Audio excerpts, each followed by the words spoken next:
Graças e paz, queridos. Que bom estarmos novamente reunidos como igreja, como congregação do Senhor.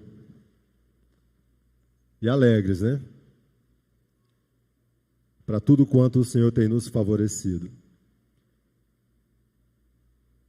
Saudando assim os irmãos, com um abraço fraterno, vindo da parte também dos nossos irmãos da congregação em Aruana, assim como aqueles irmãos que nos acompanham pelas redes sociais, que tem sido um canal de bênção, pois temos ouvido de algumas pessoas que não podem estar aqui por conta de alguns impedimentos, entre elas a nossa irmã Jussara, filha da irmã Maria Áurea. Os irmãos conhecem, está internada novamente lá no Hospital Primavera, e ela não pode estar presencialmente na igreja, mas nos falou que, por meio das redes sociais, ela tem acompanhado as programações da igreja 12 de agosto. Louvado seja o nome do Senhor. Queridos, hoje é um dia muito importante, né? Todos os dias são bênçãos, porque a palavra de Deus nos fala que o dia é dado por Deus, né? E nós devemos nos alegrar e nos regozijar nele. Mas hoje celebramos, como Igreja Presbiteriana do Brasil, o Dia do Homem Presbiteriano. O Dia do Homem Presbiteriano, data muito importante. E ainda há pouco estávamos na quadra, participando do momento tão especial com os homens da nossa igreja. E eu quero, assim, somente lembrar os irmãos, as irmãs, a igreja de uma forma geral, que orem pela vida dos nossos homens. Orem. Homens que são liderança em casa, liderança na igreja, liderança no trabalho, e foram chamados por Deus para cumprir uma missão. Precisamos orar pelos homens de uma forma geral. E na qualidade de secretário presbiterial de homens, a última reunião do presbitério me designou para ser, portanto, este secretário, este conselheiro que haverá de acompanhar todas as atividades dos nossos homens voltados para a União Presbiteriana de Homens, razão pela qual nós estávamos reunidos ainda há pouco. Lembrando assim, e já rogando a bênção de Deus sobre a vida de cada homem que faz parte da nossa igreja, em especial a Igreja Presbiteriana 12 de agosto. Quero compartilhar com os irmãos um texto da Palavra do Senhor, que está lá em Hebreus, capítulo de número 11, versículos de 1 a 7. Hebreus 11, versículos de 1 a 7. Acompanhe a leitura da Palavra do Senhor, que nos fala assim: Ora, a fé é a certeza de coisas que se esperam, a convicção de fatos que se não veem. Pois pela fé os antigos obtiveram bom testemunho. Pela fé entendemos que foi o universo formado pela palavra de Deus, de maneira que o visível veio a existir das coisas que não aparecem. Pela fé, Abel ofereceu a Deus mais excelente sacrifício do que Caim, pela qual obteve testemunho de ser justo, tendo a aprovação de Deus quanto às suas ofertas. Por meio dela, também mesmo depois de morto, ainda fala. Pela fé, Enoque foi transladado para não ver a morte. Não foi achado, porque Deus o transladara. Pois antes da sua transladação, obteve testemunho de haver agradado a Deus.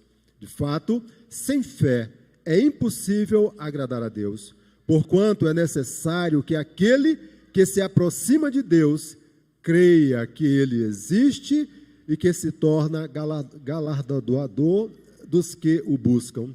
Pela fé, Noé, divinamente instruído acerca de acontecimentos que ainda não se viam, e sendo temente a Deus, aparelhou uma arca para a salvação de sua casa. pela qual condenou o mundo e se tornou herdeiro da justiça que vem da fé. Louvado seja o nome do Senhor. Vamos orar. Obrigado, Senhor. Obrigado pela firme convicção de fé que o Senhor traz ao nosso coração. Pela alegria de fazermos parte da família de Deus, do povo de Deus, do sacerdócio do Senhor. Agora fala ao nosso coração na direção do Teu Santo Espírito, para que possamos compreender, discernir e viver tudo quanto o Senhor tem para a nossa vida. Assim oramos em nome do Senhor Jesus.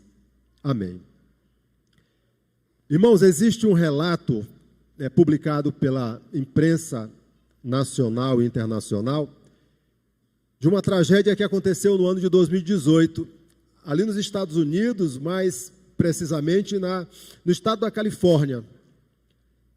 Um grande incêndio em decorrência da seca que estava avassaladora naquele tempo, provocou um grande incêndio, queimou propriedades, ceifou vidas, acabou com história de pessoas, e o resultado foi que 51 pessoas oficialmente foram constatadas mortas, registradas, e 603 foram desaparecidas. As autoridades não conseguiram identificar por conta da intensidade do incêndio que consumiu essas vidas. E uma cidade, a cidade de Paradise, foi totalmente devastada. E nos chama a atenção porque um pastor batista que pastoreava uma igreja naquela cidade, o pastor Sten, ele volta àquela cidade juntamente com a sua esposa Tracy. Ele já pastoreava aquela igreja ali há 8 anos.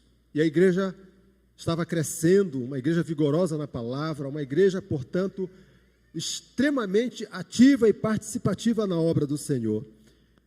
E ele nos fala que volta àquela igreja e o cenário é devastador, porque a igreja estava em cinzas.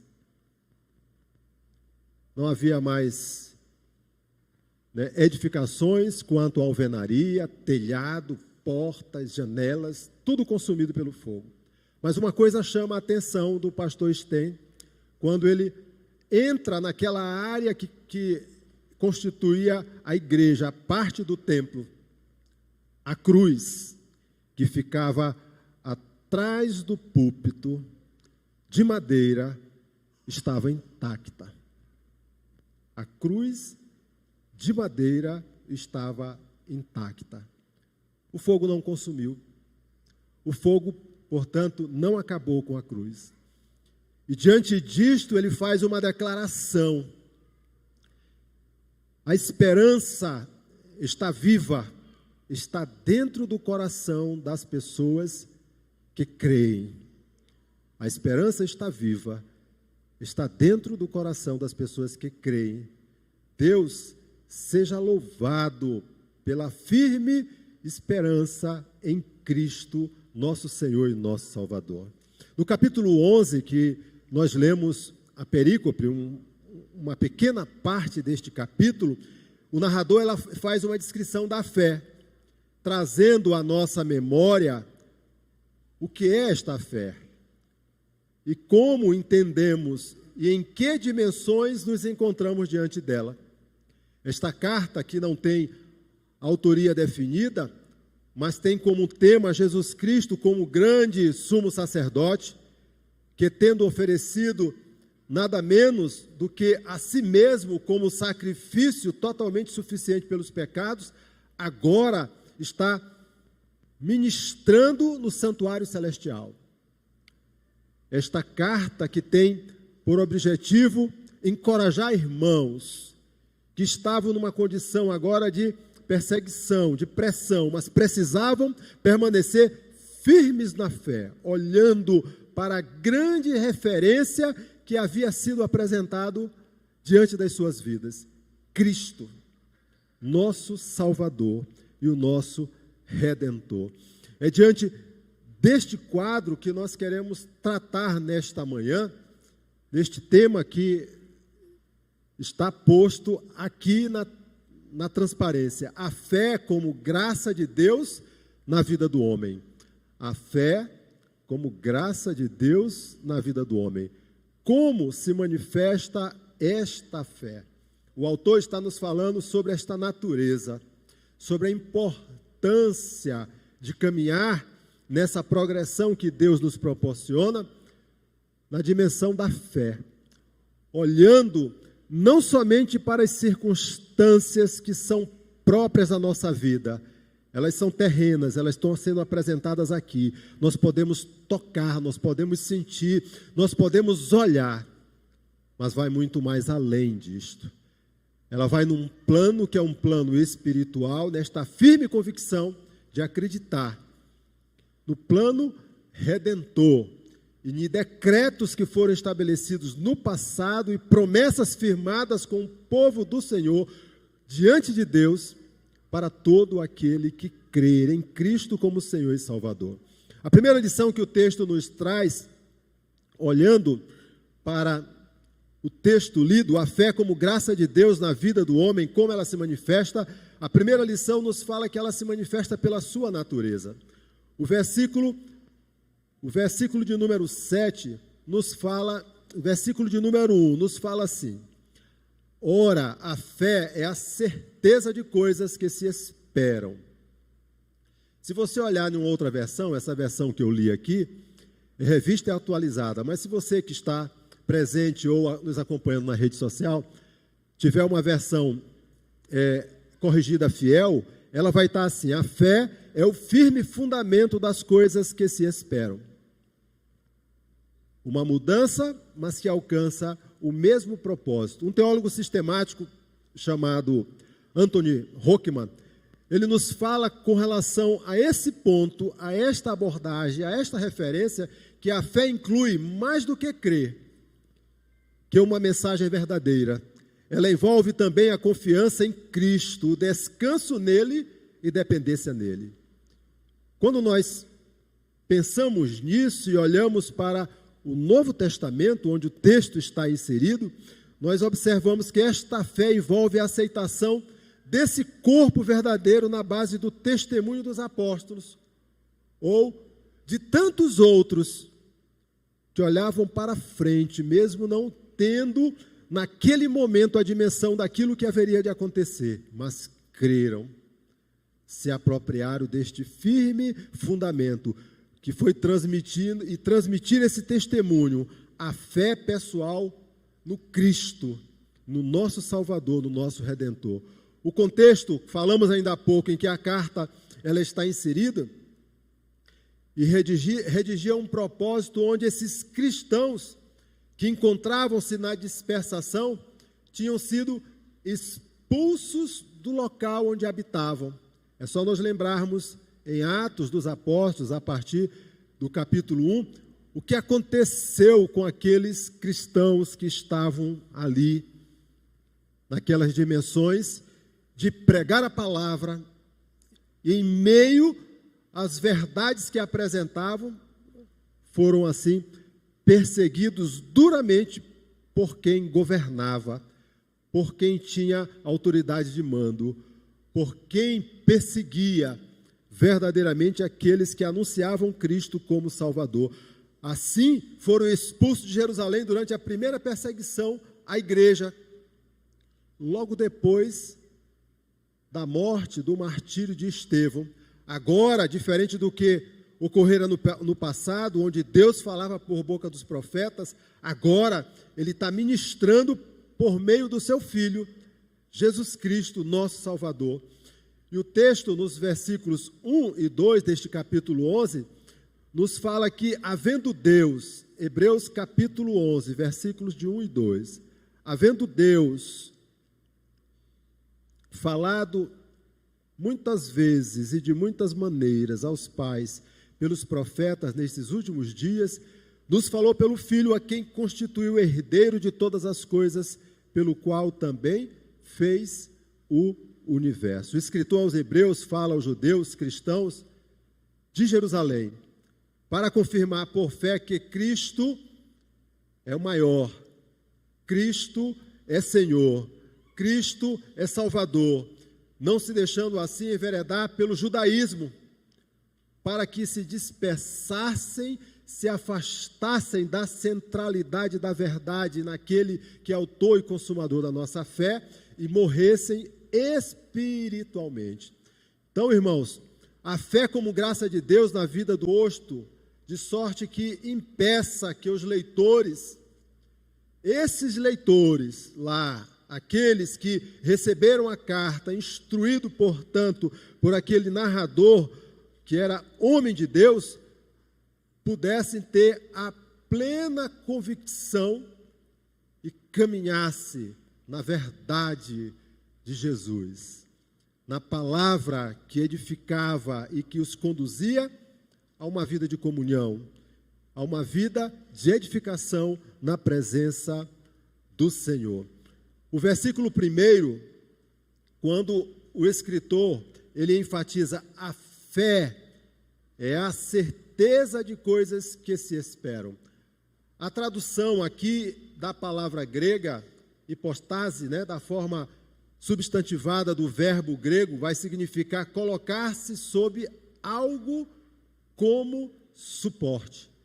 Colocar-se, portanto, em cima, sobre aquele que vai suportar, aquele que vai sustentar, aquele que vai nos dar segurança. Os teólogos Milton e Milligan, eles sugeriram para essa tradução uma forma diferenciada no capítulo 11 de Hebreus, versículo 1, traduzindo para que ela ficasse de forma mais clara àqueles que pudessem ler.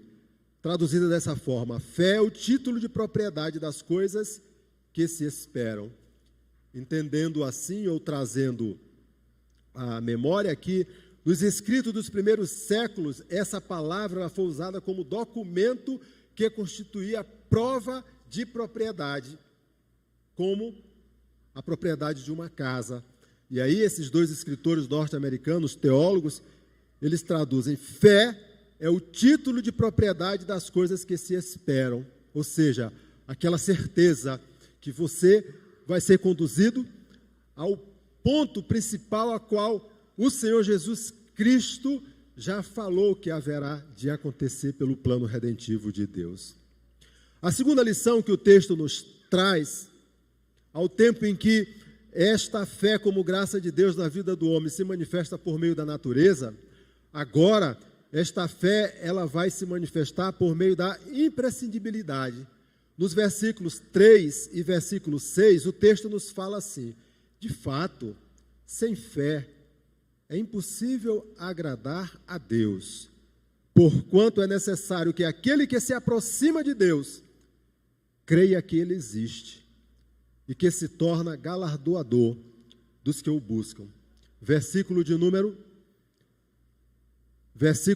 3, primeiro, eu li o número 6. Pela fé entendemos que foi o universo formado pela palavra de Deus, de maneira que o visível veio a existir das coisas que não aparecem. O versículo 6, li ainda há pouco, vou ler novamente. De fato, sem fé é impossível agradar a Deus, porquanto é necessário que aquele que se aproxima de Deus creia que Ele existe e que se torna galardeador dos que o buscam. A fé, portanto, ela é imprescindível na vida do cristão. E o escritor aos Hebreus, ele tem esta convicção. Ele está escrevendo aos judeus cristãos com o fim deles não apostatarem da fé, deles não fugirem da centralidade da verdade às quais eles foram chamados em uma plena vida de comunhão na presença do Senhor Jesus. Eles deveriam, portanto, olhar para o alvo, olhar para frente, ir para Cristo e se deleitar em tudo quanto o Senhor já havia preparado para as suas vidas. Quando nós pensamos nesta imprescindibilidade, a palavra nos fala que ela cabe, assim, uma aprovação de homens por Deus. Olha o versículo de número 2.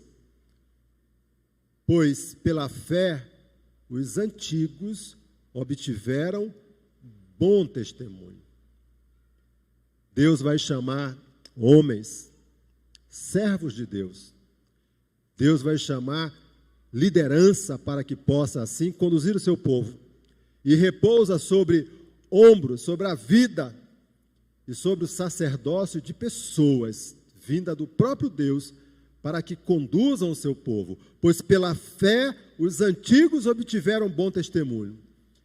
Deus, Ele foi, é e continua sendo o Senhor da história e tem o controle em suas mãos, governa com poder e alcança o coração dos homens que foram separados antes da fundação do mundo. Em outras palavras, isso é um decreto de Deus que acontece, que se realiza e que ninguém pode apresentar modificação diante daquilo que já está posto, porque vem do próprio Deus. O bom testemunho dos antigos foi impulsionado pela fé, e essa fé nasce no coração de Deus, para abençoar vidas e preparar homens para a jornada de adoração e louvor ao seu nome. Os antigos, eles foram capacitados, como falamos ainda há pouco, pela fé, a se apegarem no invisível, apesar das ilustrações e tentações deste mundo passageiro. Eles olharam, portanto, para as promessas do Senhor. Eles vislumbravam, portanto, uma ação redentiva que aconteceria, a exemplo da caminhada de fé a qual o Senhor chama Abraão, para que ele saia da sua casa, da sua parentela e avance na direção que o Senhor haverá de prover. Esta palavra é a mesma que alcança o nosso coração. Como ilustração, nós observamos claramente aquilo que aconteceu quanto à oferta de Abel a Deus. Nos fala a Bíblia que esta oferta foi mais excelente do que a de Caim. Ele obteve testemunho de ser justo, ele obteve aquela aprovação de Deus pela fé, porque a manifestação clara que estava sendo operada na vida daquele servo era uma operação de fidelidade, de correção diante de Deus, ofertando de coração tudo quanto ele tinha de melhor e separou, portanto, para o louvor da glória do nosso Senhor. A fé que impulsionou o coração de Abel é a mesma que nos impulsiona agora. Ela vem pelo poder de Deus e nos conduz para Cristo. Nós precisamos, meu irmão, crer neste poder que o Senhor nos fala ao coração. Pela fé entendemos que foi o universo formado pela palavra de Deus, de maneira que o visível veio a existir das coisas que não aparecem.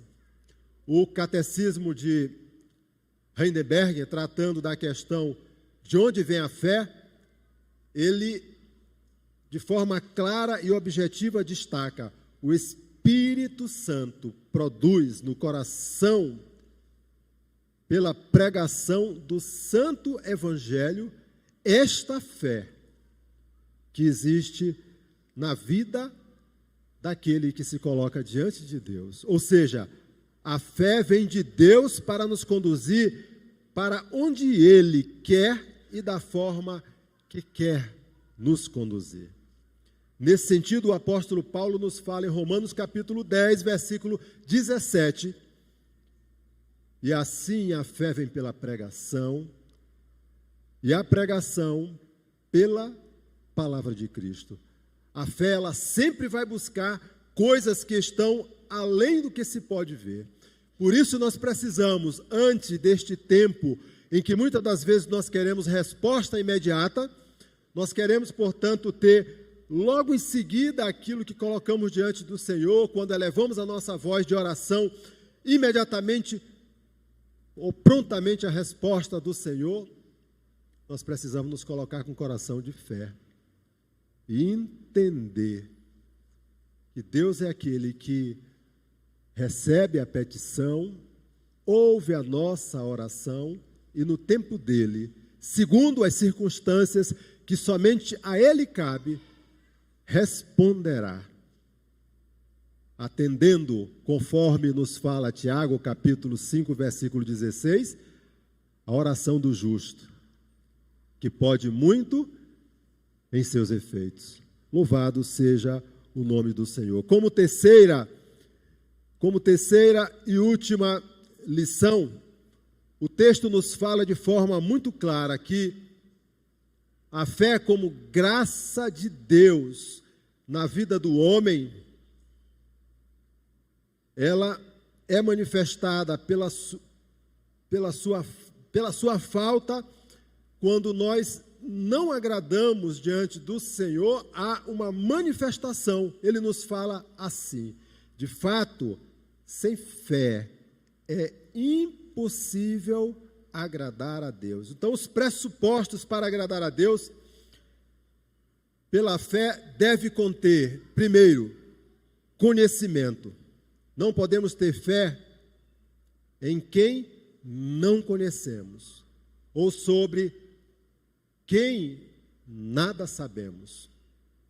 Paulo, ele realça isso em Romanos, capítulo 10, versículos 13, 14 e 17, sobre a importância da fé salvadora. Ele fala assim: porque todo aquele que invocar o nome do Senhor será salvo. Nós conhecemos aquele que salva, pelo nome, pela sua graça, e o apóstolo está nos falando isso. Todo aquele que invocar o nome do Senhor será salvo. Como, porém, invocarão aquele em quem não creram? E como crerão naquele de quem nada ouviram? E como ouvirão se não há quem pregue? E assim a fé vem pela pregação e a pregação pela palavra de Cristo. Para Calvino, quando trata desta referência, ele nos fala que o conhecimento da fé consiste mais na certeza do que na compreensão. O coração está firme naquilo que já foi anunciado. O coração está firme, proposto diante daquilo que o Senhor já trouxe às nossas vidas. Conhecimento. Esta fé precisa de assentimento, atividade pela qual eu aceito os ensinamentos da palavra de Deus como verdadeiros. A aceitação como verdadeiro o que a Bíblia ensina sobre o pecado, sobre Cristo, sobre a salvação e sobre todo o propósito de Deus. Era nesse aspecto, meu irmão, que o pastor Sten, quando volta à cidade de Paradise e entra na área da igreja, era sobre isso que ele estava tratando naquele momento, sobre esta certeza de que o seu coração estava muito, mas muito além daquelas circunstâncias que estavam acontecendo naquele momento, que era um momento de destruição, de choro, de perda, mas agora o coração está diante da certeza, da confiança. Esse é o aspecto que coroa a fé. A verdadeira fé inclui confiança. Fé é olhar para fora de si, baseando-se somente em Cristo para a salvação. Confiança significa obediência. Confiança significa descansar. Confiança significa, meu irmão, temer diante daquele que é capaz, que já anunciou e que nos conduz da melhor forma possível, porque está conosco todos os dias até a consumação dos séculos. Em Romanos capítulo 8, versículo de número 11, Paulo fala sobre a obediência por fé. E a fé, nos fala o apóstolo, tem que levar ao serviço obediente no reino de Cristo. Pois, como Tiago disse, a fé sem obras é morta. E é diante desse serviço que nós nos lembramos, de forma muito grata, a realidade dos nossos homens presbiterianos. Homens que foram chamados com propósito, foram trazidos à casa do Senhor com uma responsabilidade e devem se colocar de coração aberto e declarar ao Senhor: eis-me aqui, pois eu acredito nas promessas verdadeiras que vêm da parte do Senhor e Salvador Jesus Cristo. Assim, ao tempo em que a fé é um dom de Deus, por outro lado, ela é tarefa também do homem, o que demonstra que, além de passivo, este homem, quando se torna ativo na fé, ele e está necessariamente em obediência à palavra de Deus, pois o texto nos fala: sem fé é impossível agradar a Deus. Finalizando, 2 lições para a igreja. A primeira delas, como igreja do Senhor: viva por fé pela convicção da boa, perfeita e agradável vontade de Deus. Viva por fé pela vontade da palavra de Deus que tem alcançado o seu coração. Nesse tempo, se nós nos ligarmos ou deixarmos nos envolver com as circunstâncias, nós somos assim, tragados por tanta coisa que não presta, por tanta coisa que é ruim, que angustia. Graças a Deus que a sua palavra nos edifica, e em meio a essas circunstâncias, nós sabemos que Deus continua na direção, é o controlador, e tudo quanto haverá de acontecer será por meio da sua vontade. A segunda, creia somente. Creia, meu irmão. Creia no autor e consumador da nossa fé. Creia nos planos redentivos do Senhor. Creia, meu irmão, que aquilo que você tem apresentado diante de Deus, naquelas madrugadas, aquele momento da oração colocada no altar do Senhor com lágrimas, ela será respondida no tempo do Senhor. Creia, meu irmão, que aquele marido, aquele filho, aquele irmão, aquela pessoa próxima, aquele amigo que ainda não caminha na presença do Senhor, ou que de alguma forma se afastou da presença do Senhor, pois estava na casa de Deus, creia que no tempo do Senhor ele voltará e estará aqui congregando, caminhando, se alegrando, sendo edificado conforme a vontade do Senhor. Pois a palavra do Senhor em Filipenses capítulo 1, versículo 6, é muito clara. Aquele que começou boa obra em vós, há de completá-la até o dia de Cristo Jesus. Louvado seja o nome do Senhor. Amém? Vamos orar.